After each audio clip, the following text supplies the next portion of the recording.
बाबा के दुलारली बेटी अपन बेटी हो आहो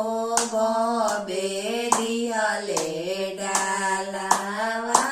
बिनाई त जाहूँ बेटी फुलावा लोढ़े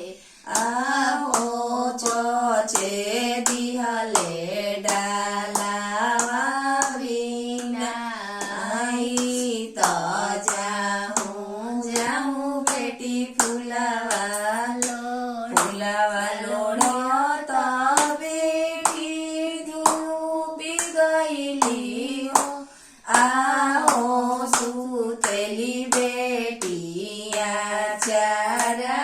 डासाई त ओही बनवा भीतर ओही बनवा भीतर